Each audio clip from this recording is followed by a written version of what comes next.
Yeah. Check. 1, 2. All right. Welcome, people signing in online as you sign in. Yeah. So we're pretty sparse in here because I think the Dankers are still in quarantine and the Reaps are not coming, just as an extra precaution. So that's most of our regulars. So we're down to Steve and Loy and Caesar today. Loy is on the computer though, so if you are watching online and you want to type in questions or comments, he can relay those to me. So interaction is still possible. For those watching online, I would encourage interaction because I feel kind of awkward just lecturing in a very largely empty room for an hour straight. So for those who are here, speak up. Loy, don't be afraid to ask questions today because yeah, filler is good. All right, so we did not finish the lesson 3 questions last week. So if you have your lesson 2 packet, on the back are the lesson 3 questions, and we are on number 16 of that. And if we get through those, then we will move on to the lesson 4 questions, which are on the back of the lesson, we'll go on to the lesson. Oh, wait. What am I doing? Okay, yeah. So the lesson 3 questions, then go on to the lesson 4 questions. Sorry, this numbering system has me all confused again. But yeah, okay.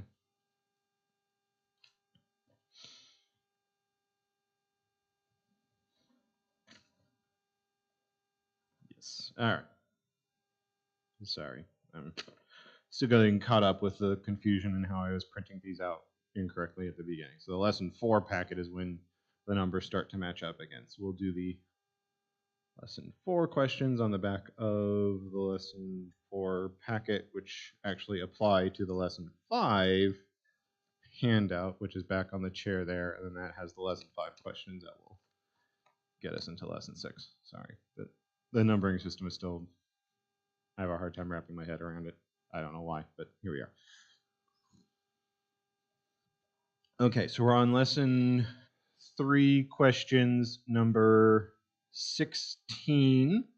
We're in Ruth 2, verse 14-ish. So Ruth has Naomi and Ruth have come back to Israel. Ruth goes out to do gleaning, which is the welfare system for the poor and the sojourners, those who don't have land of their own. Those who have land are instructed to leave the edges unharvested, and they're not supposed to be, they only make one pass through the field. They're not allowed to go back and look for any grain they may have left behind, so that those without land can go and they can harvest from the edges, and they can do multiple passes up and down to see if there's any grain left behind. So Ruth was doing the gleaning. Boaz sees her. You probably think she's kind of cute. So he's doing all of these favors for her. He invited her to eat with them. He served her with his own hands. He's just showing all of the preferential treatment he can for her. He's given her a very, very choice spot in the gleaning. So again, the order of the harvest is the hired men go through and they cut the sheaves, and then the hired women come behind them and they bundle up the sheaves and carry them to be threshed later on. And then the gleaners come after the hired women and they're able to pick up anything that they left behind. But Boaz says that Ruth can do her gleaning among the hired women, so she doesn't even have to look for stuff that's left behind. She's basically given permission to harvest from the freshly cut sheaves themselves. It's very big. It's a very big privilege that is being granted to her on behalf or by Boaz, which then brings us to question 16. Reviewing, we're in verses 14 through 19 for this set of questions. But how long did Ruth work gleaning, and then what did she do after she had finished gleaning? If we can remember back that far.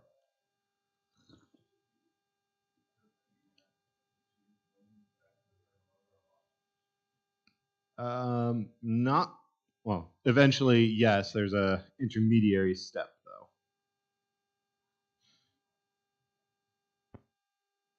So it starts at verse 17. Hi, baby.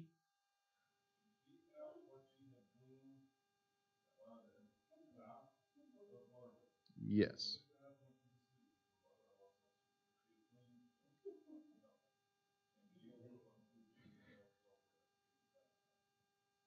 Right. So she gleans until evening, and then she beat out what she had gleaned. So she does the threshing there. So this is telling us something more about Ruth's character. So even though Ruth is given this very privileged position in the gleaning, and it would be very easy for her to be lazy about this. She could have been just like, oh, I basically have been given access to all the grain. I could just like grab a handful now, like the amount you would normally glean after a day's labor, she could do in like 5 minutes, and then just go home and take a nap for the rest of the day. But even though she's been given this really privileged position that makes her job as a gleaner a lot easier, she still does a full day's labor. She works until evening. She recognizes she's still responsible for providing for her and Naomi. She wants to make sure that Naomi is well cared for. So even though she has this really makes her job easier place in the order of things, she still does a full day's labor. She spends all day gleaning, and then she takes the extra step of threshing it before she even brings it home, so that by the time she brings it home, she's just bringing the actual edible grain. She's not bringing sheaves home and then being like, all right, Naomi, you can like clear this out to make bread. She already prepares it. So in terms of what this tells us about Ruth's character, she is a very hard worker. She recognizes her responsibility, and she's maintaining her promises to Naomi to help take care of her, see that she's cared for. She's doing everything she can to make sure that they have enough food to last them through the winter. So,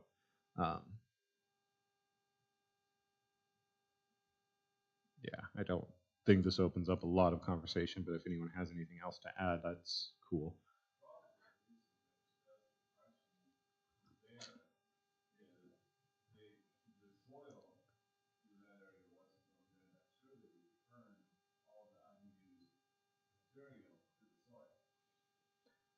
Yeah.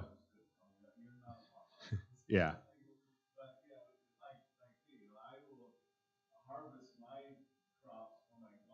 Mm-hmm.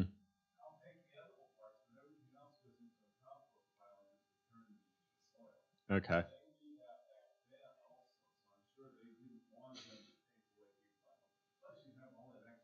Yeah.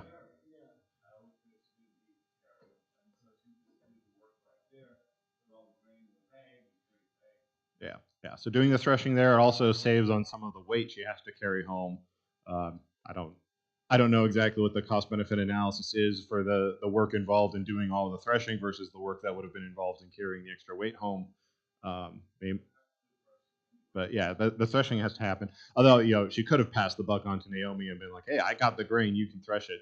But that's not her character. But yeah. But then Steve also brought up part of the threshing would be, or you leave the remnants behind to help compost and fertilize the soil. I was just reading about this in a commentary last night. I don't remember all the details. I know the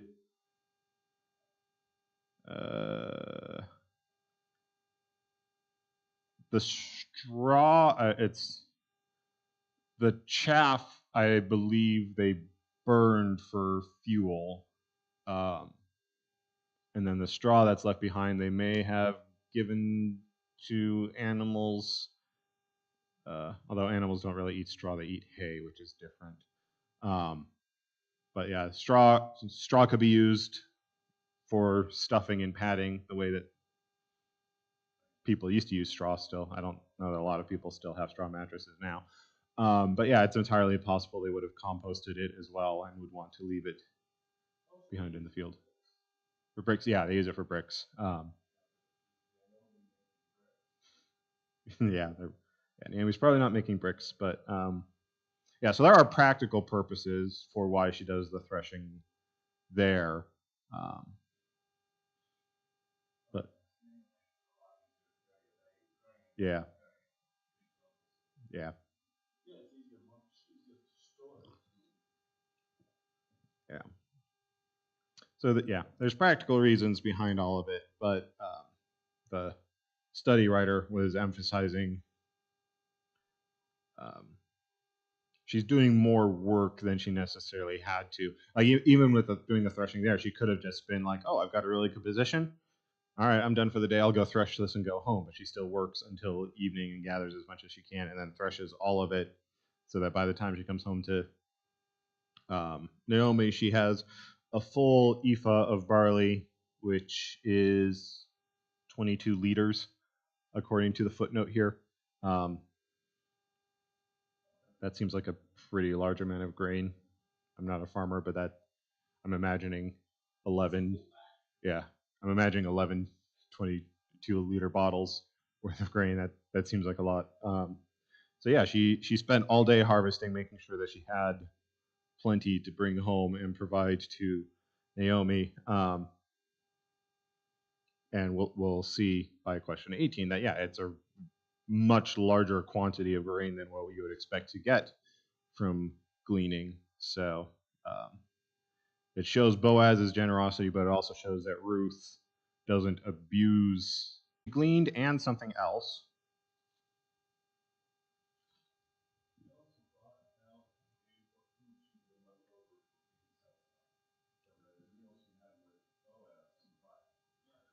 Right. So part of the not only did Boaz show Ruth honor and privilege by inviting her to come eat with them and served her with his own hand, but he also gave her more than enough food. She ate and was satisfied and had food left over. So she has a doggy bag to take home.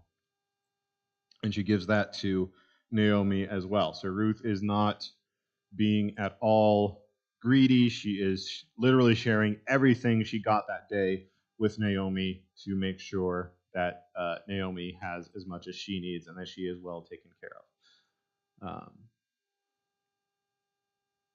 Now we get to 18. Apparently, Naomi was amazed by the large quantity of barley that Ruth had brought home. What questions and comments did Naomi make about Ruth's place of work? Verse 19.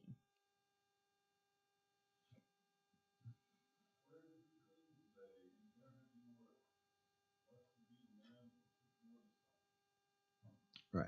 So, excuse me. So Naomi is astounded by how much grain Ruth brings home. Because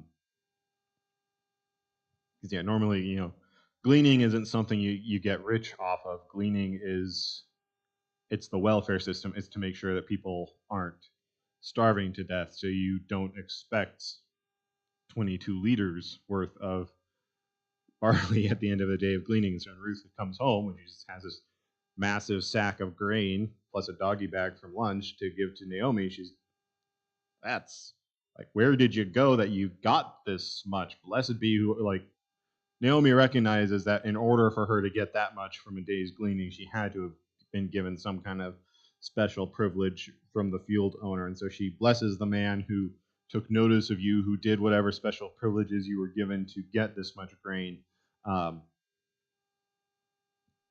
By the way, who was it? You should probably go to that field again. So yeah, Naomi is impressed. Naomi's pretty happy about what's happening. Maybe the wheels are already starting to turn in her head before they even find out that it's Boaz. Because yeah, Naomi's not dumb. She recognizes, hey, if whoever owns this field, if he's pouring this much favor on Ruth, he's probably flirting with her, and that's the way you do it. I want to know who this guy is. Maybe we can get Ruth a husband in after all.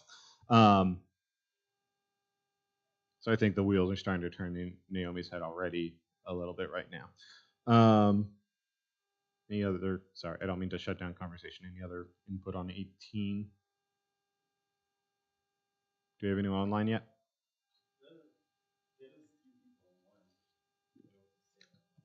All right. Yeah, they're catching up. All right. 19 then. Who is the one who provided Ruth and Naomi with food, and who daily provides us with food? This is our Sunday school question. Yes. So God is ultimately behind all of this. This is where we get our nice our paradox of when God is acting through people. Yeah, the person who's doing it is doing it, but it's also God doing it. We most often use this language when we're talking about the sacraments and baptism, especially. Because when I baptize somebody, yeah, I'm baptizing them. I'm the one pouring water on their head. I'm the one who's invoking the name of God and doing all of it. But at the same time, because we're not Baptists, we recognize that baptism is God's doing. It's a gift from God. It's a sacrament. And so it's also God who's doing the baptizing. He's doing it through me in the pastoral office, but it's ultimately God who's doing it. But at the same time, I'm the one who's doing it. So Boaz is the one who's being generous to Ruth and making sure that she's very well provided for. But at the same time, especially as we get further on to the story and we see that Ruth and Boaz are ancestors to David, we recognize that God is behind all of this. God is the one who directs Naomi or directs Ruth to end up in Boaz's field. He possibly is the one directing Boaz to do this generous thing for Ruth in the first place. And even stepping back from that aspect, it references us to Psalm 145, verses 15 through 18. It says, "The eyes of all look to you, and you give them their food in due season. You open your hand, you satisfy the desire of every living thing. The Lord is righteous in all his ways and kind in all his works. The Lord is near to all who call on him, to all who call on him in truth." And if you remember, if you go through your small catechism when it gets to the table of prayers, this is the psalm that Luther quotes for his mealtime prayer. The common table prayer that most of us say to Lutherans, "Come Lord Jesus, be our guest." That's not from the small catechism. I forget where that pops up. But Luther's prayer for before meals quotes Psalm 145 in this recognition that God is the one who gives everyone their food in due season. You open your hand and you satisfy the desire of every living thing. Just as we pray in the Lord's Prayer, asking for God to provide us with our daily bread, we recognize that everything we have ultimately comes from God. So even getting past the, whatever machinations God is doing to get Ruth and Boaz together, anyone who's gleaning from the fields has to recognize that God is the one who makes the grain grow in the first place. God is the one who provides food one way or another ultimately. Um, so yeah, in the same way, God provides us with food because he's the one who makes the food be there in the first place. He's the one who sends the rain. He's the one who makes the crops grow. He's the one who um, causes new life to form in the cows so that we have calves that we can raise and slaughter and get milk from their mothers. Like all of the food stuff we have, yeah, we thank the farmers who grow it and the truckers who bring it to the grocery store for us and all of that. Um, in a sense, they're the ones who provide us with the food, but ultimately, we also recognize that God is the one who provides us with the food at the same time. Um, so yeah, we get the first article of the creed in here with Ruth as well. Bonus Bible study. um, Still making sense? Any questions on that? Good. All right. All right. So now we move on to the final section of chapter 2, verses 20 through 23. Um, and Naomi said to her daughter in law, "May he be blessed by the Lord, whose kindness has not forsaken the living or the dead." Naomi also said to her, "The man is a close relative of ours, one of our redeemers." And Ruth the Moabite said, "Besides, he said to me, 'You shall keep close to my young men until they have all finished my harvest.'" And Naomi said to Ruth her daughter in law, "It is good, my daughter, that you go out with his young women, lest in another field you be assaulted." So she kept close to the young women of Boaz, gleaning until the end of the barley and wheat harvests, and she lived with her mother in law. So question 20. Once Ruth had told Naomi whose field she had gleaned in, how did Naomi react, and what important fact seemed to now be foremost in Naomi's mind?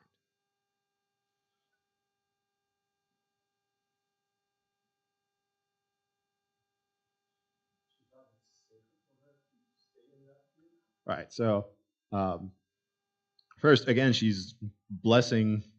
She prays a blessing over Boaz for being so generous to them, and then she encourages Ruth to remain in his field as he said, um, only because they're getting a lot of grain out of it. They may not get from anyone else's field. But remember, Boaz gave Ruth this special protection. He gave orders to all of the men working for him that they're not supposed to harm Ruth in any way, either physical assault or even verbal assault. They're not allowed to be like, "Oh, what's this dirty Moabite doing with the serving women instead of with all the gleaners?"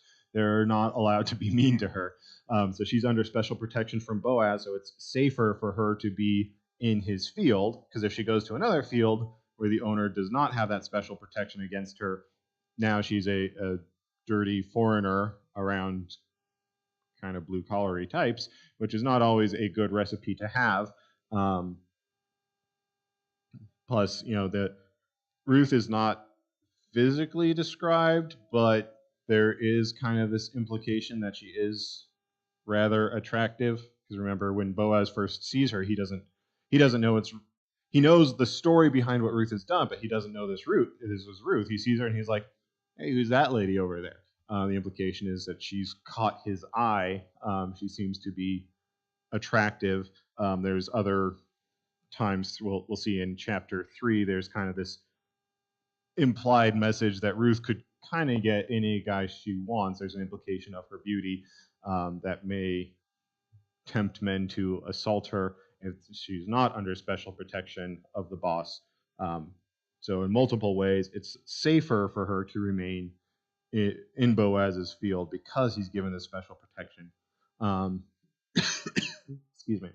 So that's I promise I've tested negative for COVID 3 times. Then there's another important fact that pops up here that Naomi mentions, which is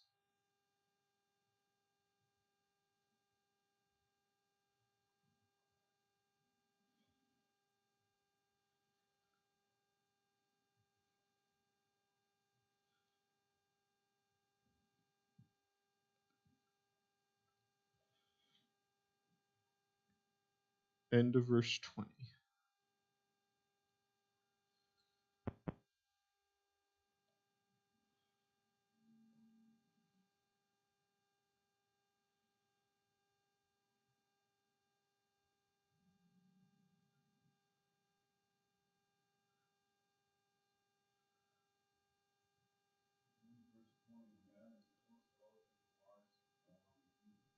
Right.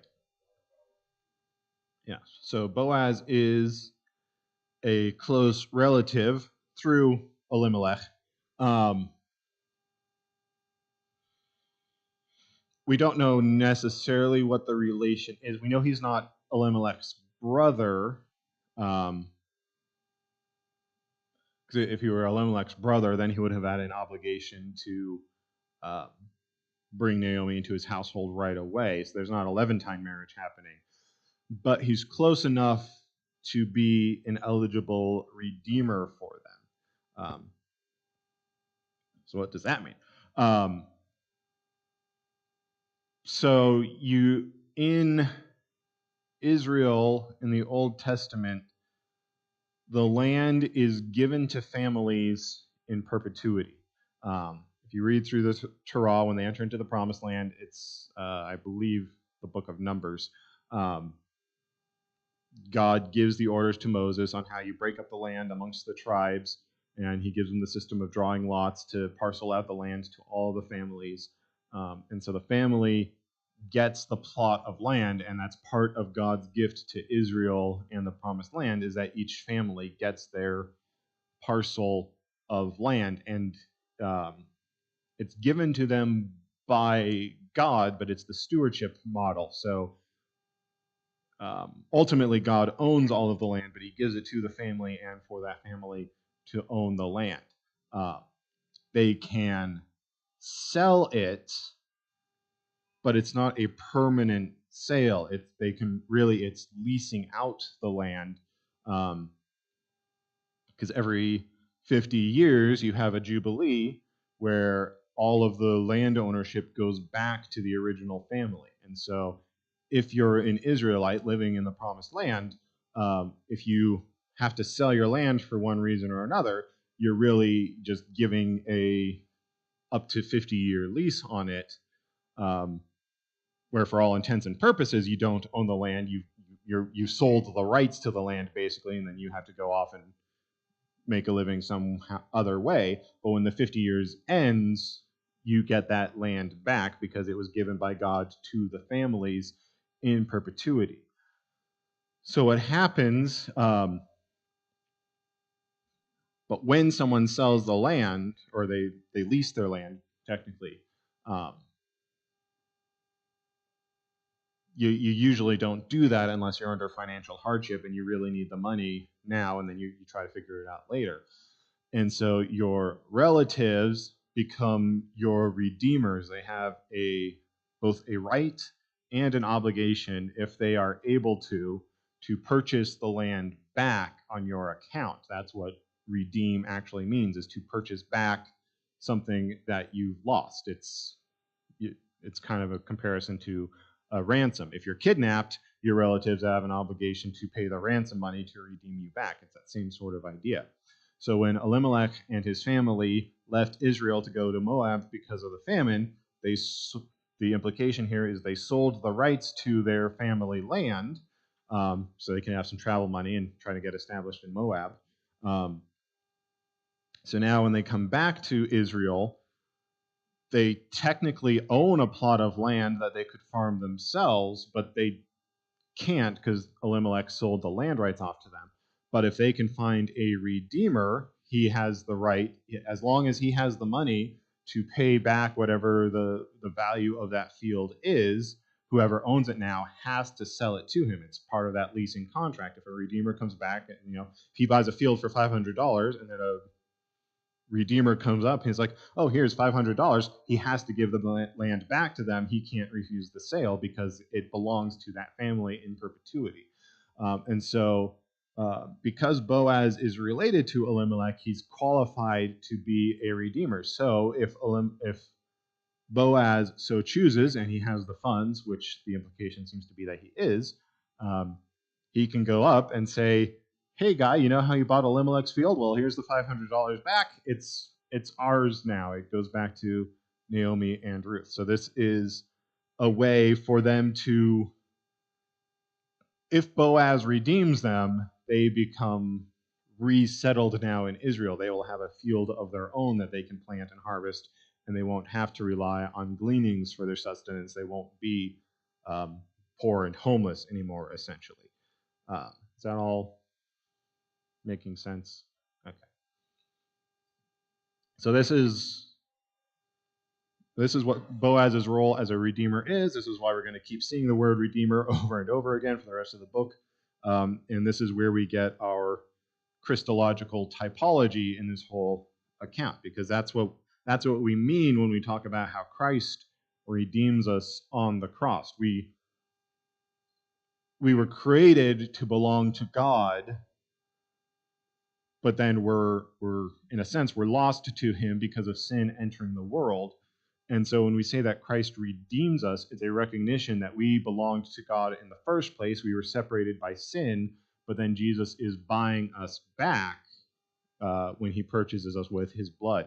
And so this same idea of the land belonging to the family in perpetuity and then being bought back by the Redeemer becomes a way to understand what happens when God buys us back from sin, Satan, and death through Jesus' blood. And so all of this talk about Redeemer that we get here in Ruth then applies to help us understand what it means when Jesus dies on the cross for us and becomes our Redeemer.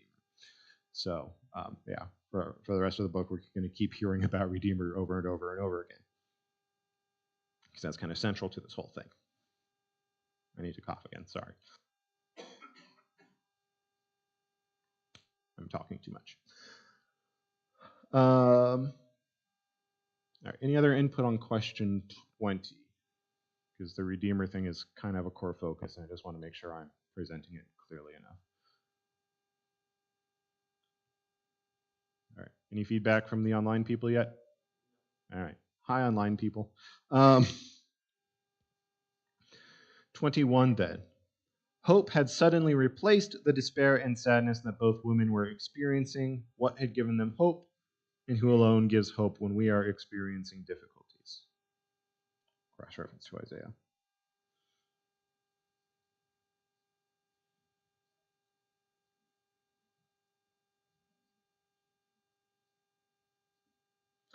So, first question, what had given them hope?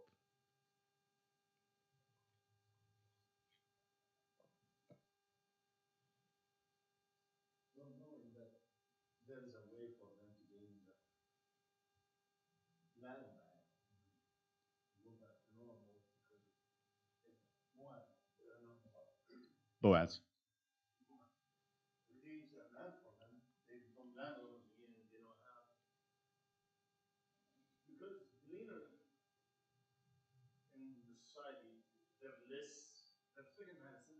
Mm-hmm.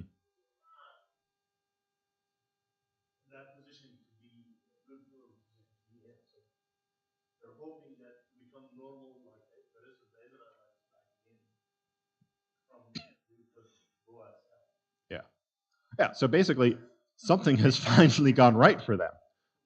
Remember, the book starts out with everything going wrong for this family. They, Elimelech takes his family out of their homeland because there's a famine and they're trying to not die. They end up in a foreign country, which is not great for Israelites. Works out okay for his sons because they get new wives, and that's nice. But then Elimelech and his two sons die. So now Naomi's a widow, Ruth is a widow. They go back to Israel. They have friends or Naomi has friends and neighbors there at least. Ruth is now a foreigner in a foreign land.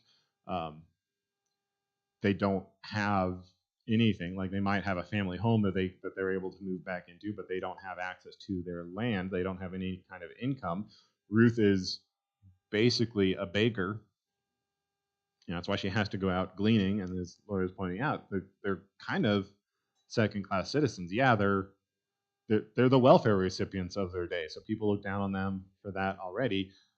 But anything they do, they're at the whims of all of the landowners around them. Like, yeah, it's part of the law of Israel that the landowners are supposed to let the poor glean on their field, but it wouldn't be too hard for the landowner to fabricate some charge against a person if he doesn't like them and kick them off his field, or direct the workers to harass them so they move on to another field or something like that. So they're still at the whims of whatever landowner they're gleaning on. They're they glean at his pleasure, and it's very easy for them to take that away. So they don't have much security while they're there.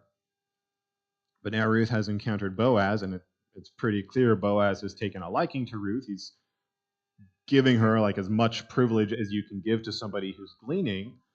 But it turns out now also this guy who's taken a liking to Ruth is also their redeemer, or he's an eligible redeemer. So now they're not only is Ruth being taken care of, and she's definitely going to have a very successful gleaning season that will last him through the year, but they also see a pathway to getting their family land back so that they won't be gleaners anymore. They're not going to have to rely on other people for their food. They'll be able to have a field of their own and can provide for themselves if everything goes right. And again, yeah, that's an if. That's why they use the word there's hope now, but there actually is hope. Stuff has started to go right, and all the pieces are falling in place. And it's like, oh, if things continue down this track, we could be really well off pretty soon. So yeah, they're being taken care of. They have food to last them now, and they have a potential route to getting their land back. So stuff's finally going right for a change. Then Sunday school question, who alone gives us hope when we're experiencing difficulties? Cross-reference Isaiah 40:31. But they who wait for the Lord shall renew their strength. They shall mount up with wings like eagles. They shall run and not be weary. They shall walk and not grow faint. So yeah, who alone gives us hope when we're experiencing difficulties? Hopefully God. Again, that's kind of the other focus of this story is the reliance on God when everything else in your life has gone astray, and seeing how God watches out for and provides for Ruth and Naomi through this whole ordeal. Seeing the way that he takes care of them and the hope that they're able to find in light of everything that goes wrong with them, hopefully can apply to us as well. And as we're facing hardships and difficulties, we can use this as a model to try to see how God is looking out for us, even if we don't necessarily see how that's all working. All right. Yeah. And sometimes things go south and go bad. Mm-hmm. But in the end, if we rely on God, He knows a lot better than us. We can't explain everything, and sometimes that bad thing that happened at the moment we look at it as a bad thing, in the end, it wasn't that bad actually. Yeah. Yeah, it's either the Romans 8 or the Genesis 49 thing, however you want to look at it. I think it's 49. Romans 8, God works all things for good for those who love him. Genesis 49, Joseph talking to his brothers, you meant it for evil, but God meant it for good. That's our hope as Christians, that whatever hardships that we face in this life are ultimately going to work out for our good through God. It may be it works out for our good in this life. It may be that it doesn't work out for our good until the next. But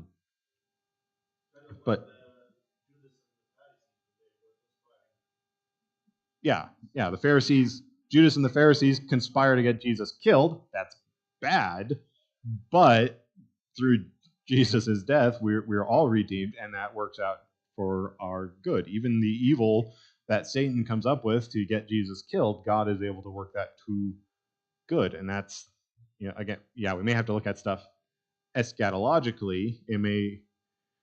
Our life on this earth may end up being absolutely horrible by most metrics, but if we have faith, you still get to go to heaven at the end, and that's the ultimate good. If everything goes really well for you in this life, but you don't know God and you end up going to hell, what good was it that you had $1 billion in this life? Well, what gain is it for a man to gain the world but lose his soul? Eternity is a lot longer than life on this earth. And so that's kind of the promise we get from that Genesis 49, 48, wherever that speech from Joseph is, or the Romans 8 thing. Whatever hardships befall us in this life, God is able to work them to good. And sometimes the hardships are kind of necessary for us to get to that good. Because the ultimate good, again, is knowing God, knowing our relationship to Him, so we have salvation. Hi, baby. Excuse me. And so if you get to that ultimate good, you die, you go to heaven, you get to be with Jesus, then you can look back at your life and you can be like, oh, I see, when I was fired from my job when I was 30, like that was a really bad time for me. I thought it was horrible. But now I can see that if I had stayed in this job, all of these other things that happened from losing it wouldn't have happened.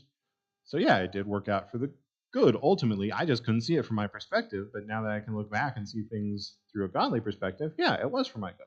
And that's our part of our hope as Christians. We have the hope of the resurrection. We have the hope of being with God for eternity.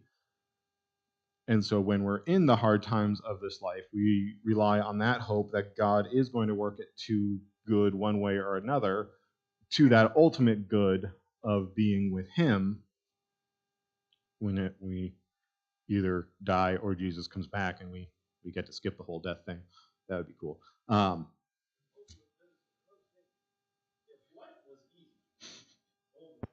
Mm-hmm. I don't think any of us can raise kids. Hard times makes experience. Everything is dandy and everything is.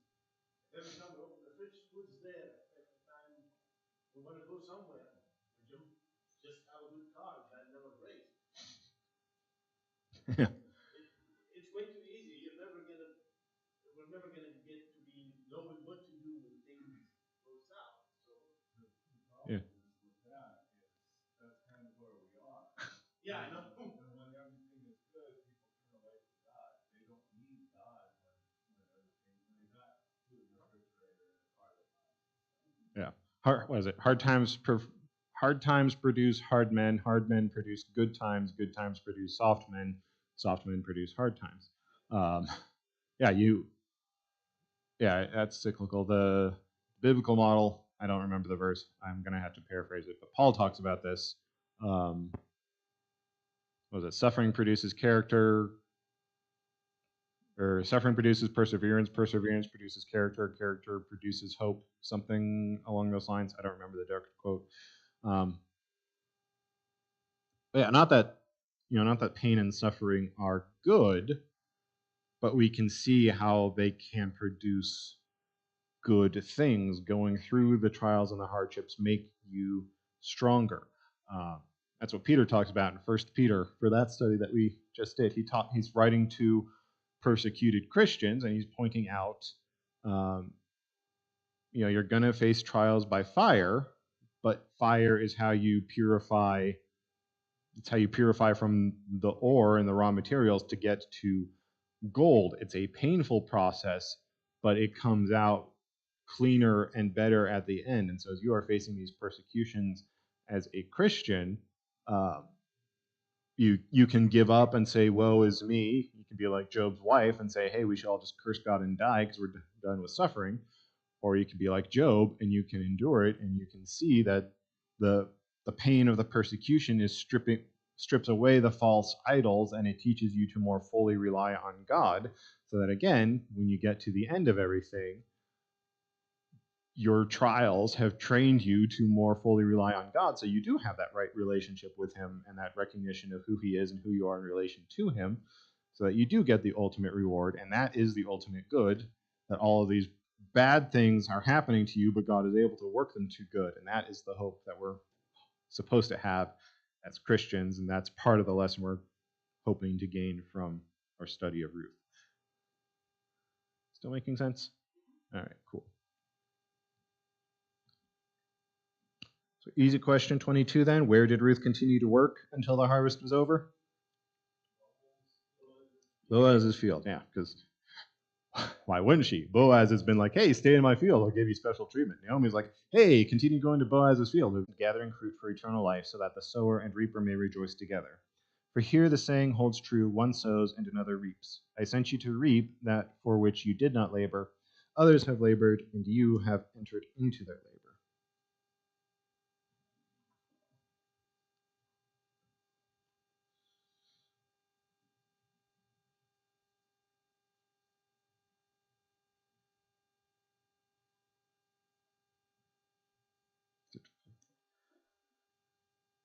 So what harvest are we called to do? So it's kind of a departure from Ruth, but it's where the study takes us. So. Right. So this is, the yeah,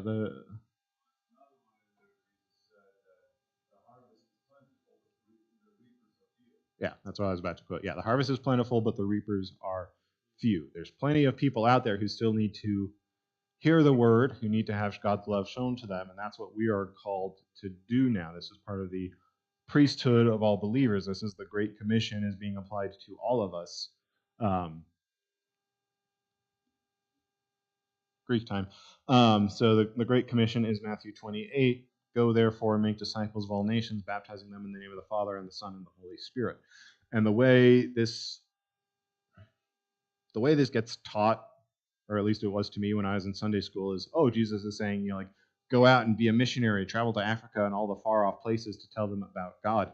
But if you look in the Greek, really a better way to translate it is as you go, in your going. So it's not necessarily like, yeah, if you want to be a missionary to another country, cool beans. I encourage that, by all means, do it. But it's not a great commission just for the select few who decide to go off to Hungary and teach the Hungarians about Jesus. It's a commission for all believers as you go in your day-to-day life. We are supposed to be making disciples, which means that means we know what Christianity actually is, and then we live according to it. It's not meaning that you have to, like, when you take your lunch break, go stand in the corner of the room and start shouting a sermon at everybody.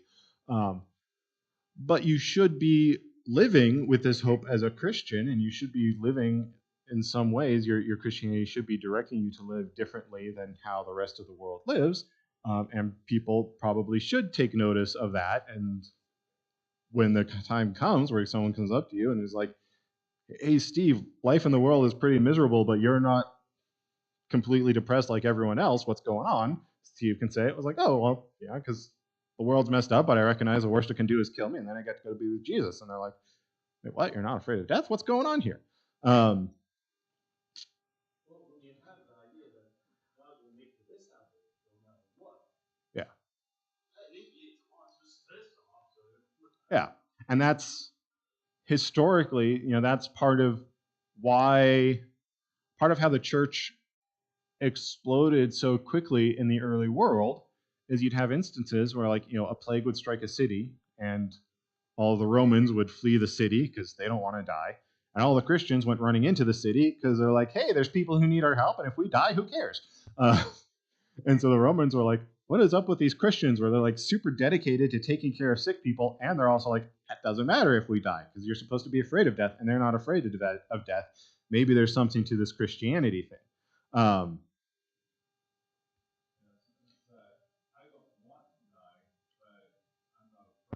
Yeah, and so yeah, yeah, we're not suicidal. There's a really stupid take going around social media now.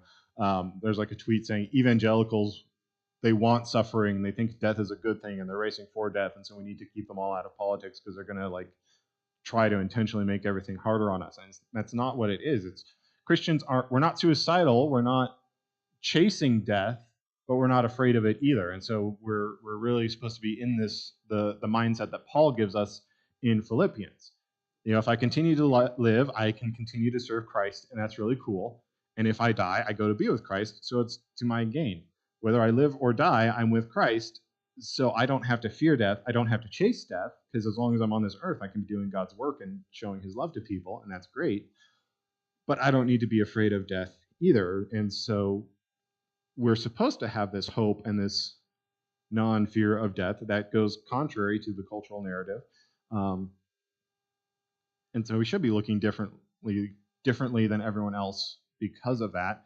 And when that invites questions, then that's when we can share our faith and you can talk about it. And so in your day-to-day life, as you show this Christian hope and the not just giving up into complete despair over everything, you open up the conversations that help you to make disciples. As you go, you are making disciples in the way you're living and witnessing to everything. And you get to the command from First Peter. Always be prepared to give a defense for the hope that you have within you. Be ready to share your faith when people ask about it. Excuse me. There's a funny thing in this. The people who fearing death and say Christians are suicidal and bad that way, Mhm. they don't get enough fulfillment by walking away from faith or not believing it. They get depressed and they commit suicide. Yeah, and that's the Well, Christians, we're not afraid of death. We get fulfillment in life. It makes us more effective at life. And we're not, it happens when it happens. I'm not worried about it. It's not something I care about, to worry about. But again, I'm serving a bigger purpose, which adds to goals to my life. yeah. It's been a while since I looked at the data, but I know I've seen various headlines to this effect where, as we look at all of the wonderful impacts that the lockdowns have had on everybody.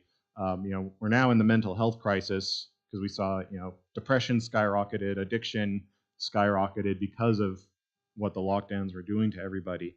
And there's one, the only subgroup of people that did not see escalating mental health issues, and in fact even saw something of an uptick in mental health. I don't know how to quantify it, but this is what the headline said. Were religious people, those who had an actual backing in faith that could give them hope to see them through the hard times. The people who don't have religion or they aren't really avid churchgoers or whatever, where this life is all there is and this life is terrible, everything is terrible. The depression gets so much worse, the addiction became so much worse as we're seeing. Whereas, yeah, you can argue the church didn't approach the pandemic in the best way either, but those who have this background of faith who recognize, like, yeah, the pandemic isn't great, but if COVID kills me, I get to go to be with Jesus. So, yeah, we managed it a lot better because we have this Christian hope. And if we weren't living in a clown world and people had a lick of sense, they might look at this data and be like, what is it about these Christians that they're not all completely spiraling into depression and addiction like everyone else? Maybe there's actually something to this Christianity thing worth looking into. Hey, Christians, what's going on? Why aren't you just like drinking yourself to death because you're so depressed over the pandemic? And then we can be like, oh, because if COVID kills me, it's no biggie. We're in a clown world, so people don't even look at the data in that way. But that's kind of where we should be.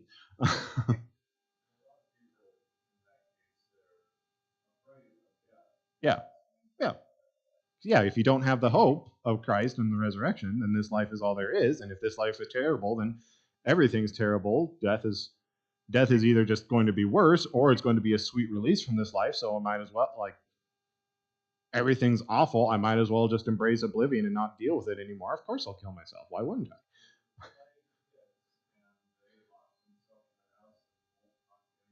Yeah. Yeah.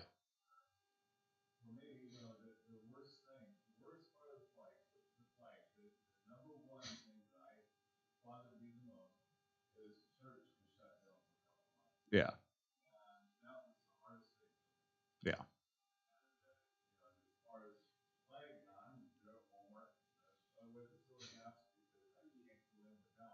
Yeah. Yeah. And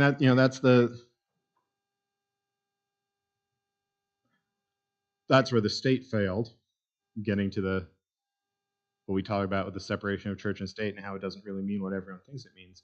When the state said, "Oh, Walmart is essential, so they can remain open with precautions, but churches are not essential, and so we need to lock them down and charge anyone who attends the building." It's like, no, even you don't want to reduce Christianity and religion to something that's merely useful. You don't say, oh, we should keep the churches open just because it helps people's mental health. But it is it's a pretty obvious side effect that the hope we get through church does do a lot for our mental health. Not to don't take this the wrong way and say like, oh, Christians never get depressed either. I'm not doing that prosperity gospel thing. But church is necessary. We do need church attendance, and saying that the church isn't necessary for whatever reason and shutting it down, that was the state failing in its role. Because again, you read Luther, the state should be using its power to support the church. It just shouldn't be the church. They have separate spheres, but they're supposed to be helping each other, not butting heads against each other. Did someone have a question online or? Okay.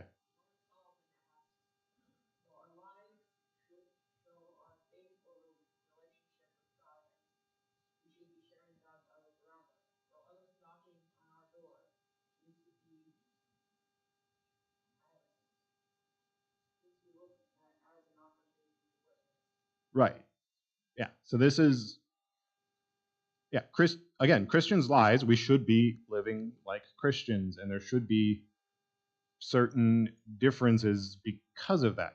Not only because we actually have God's law and we know how the world is supposed to run and we should be living according to that, but also because we have the hope of Christ, and that should affect the way we look at those big existential questions. So we shouldn't be, don't necessarily jump into a room and be like, hey, everyone, I'm not afraid to die. But that should be kind of a natural reflection of how you live your life, that you're not afraid to die. You have the hope of Christ, and as people see that there's something different about you, and they're like, what's going on? Why are you like this? Then that's your opportunity to proclaim the gospel and explain the hope you have in God and why it helps you live the life you live.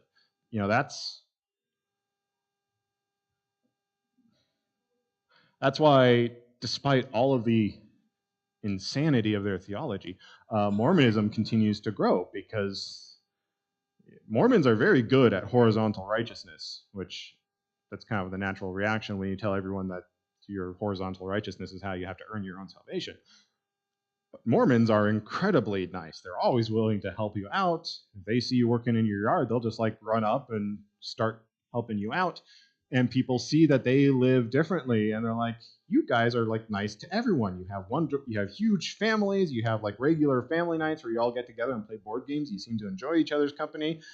In private, they don't always do that, but the public perception is they're these wonderful, happy white picket fence family. How can they do that? Oh, because Mormonism teaches and encourages us. Maybe I should look into Mormonism, and then I can be a really nice person to everyone around me, and I'll have a better relationship with my family. They see that they're living differently, and that different living attracts people enough that they don't see all the insanity of their theology, and they do cult-like behavior that kind of means you in there. But that's not the tangent we need to go down, because we're running out of time. But as Christians, we should be living differently than everyone else, and people should see that there's something different about us. And Dial is like the nicest guy ever, and people should be like, Dial, how are you always this nice to everybody? And Dial can be like, well, because I recognize they're all made in the image of God. And they're like, wait, what? That's how we should all be living like Dial, basically. We should be. Yeah. He's a role model, not an idol. But yeah, we should be, our lives should reflect what God has revealed to us, and there should be, and you have to be careful with this. You don't turn into a works righteousness thing, or like a holier than thou, we're better than everybody. But we should be living differently, and it should be enough that people take notice, and they should, if and when they do ask, like, why are you not a gibbering mess of crying and alcohol like everyone else was during the lockdowns? You can say, well, because I have the hope of Christ. And then that's your opportunity to proclaim the gospel. And, maybe they convert, maybe they don't, but you're at least planting the seeds. You're spreading God's word. That's how the Holy Spirit works. That's what the Great Commission calls us to do. As you go in your day-to-day life, make disciples, be a witness to Christ, and be willing and ready to share Christ with anyone who asks about it. And if you don't know the answer, then you give them my number. We go from there. All right, we're over time. Sorry. So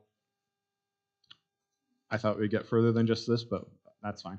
So we finished the lesson 3 questions. So the lesson 4 packets, if you don't have one, there should still be some on that chair. So the write-up on here is the study writer's notes on chapter 2 that we just read.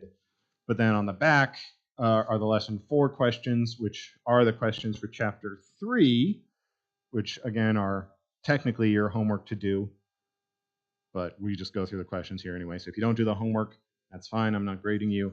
But if you want to look ahead, the questions for lesson 4 are what we will look at next week for Ruth chapter 3. And yeah, sorry.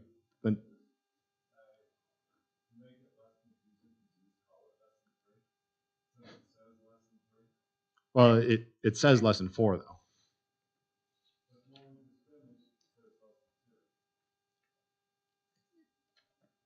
Yeah, the packet is lesson 2, and then the questions on the back are lesson 3 because I was confused by the numbering system and I was not printing things out correctly. So we're back on track with that now.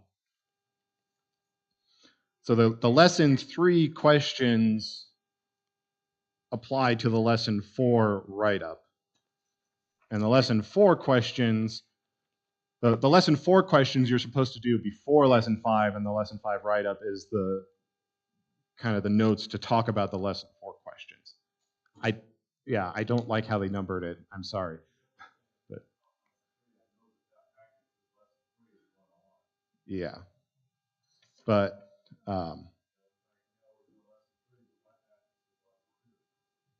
yeah. Yeah, the packet is lesson 4. I just printed out the numbers. It says to print out according to the numbers of the lesson. So I printed out the lesson 4 packet, and then the lesson 4 questions are what we're going to talk about, but they actually apply to lesson 5. I can call it lesson 5, but at the top of the paper it's going to say lesson 4. So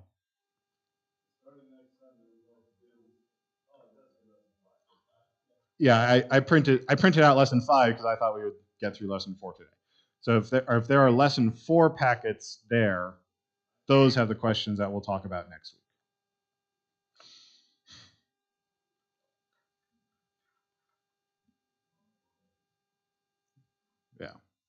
Yeah, I'm sorry. It's a bizarre numbering system. I don't like how they did it, but here we are. So next, if you have a lesson 4 packet, which were there last week, so you may have gotten one last week already. But yeah, the lesson 4 notes you can read on your own, but they actually apply to the lesson 3 questions we just did. But the lesson 4 questions are what we'll talk about next week that actually match up with the lesson 5 handout.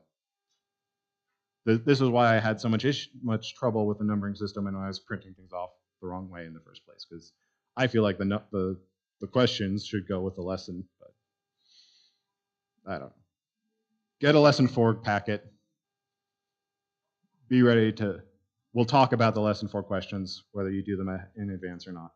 But that's what we'll talk about next week. All right. I'll pray us out and then we can get ready for the service. Sorry, we're running really late. Heavenly Father, again, we thank you for this opportunity to gather together and reflect on the narrative of Ruth and what you can reveal to us through her and the ways that you looked after her.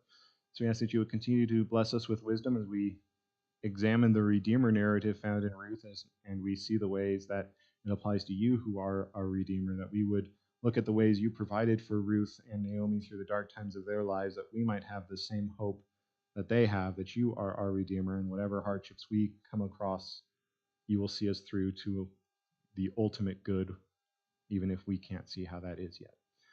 We trust always that you are watching out for us, that you are loving us and protecting us and steering us towards that ultimate good end. And so we ask that you would continue to bless us and be with us as we prepare to enter into your divine service and receive the gifts of your word and sacrament. We ask all of these things in your name.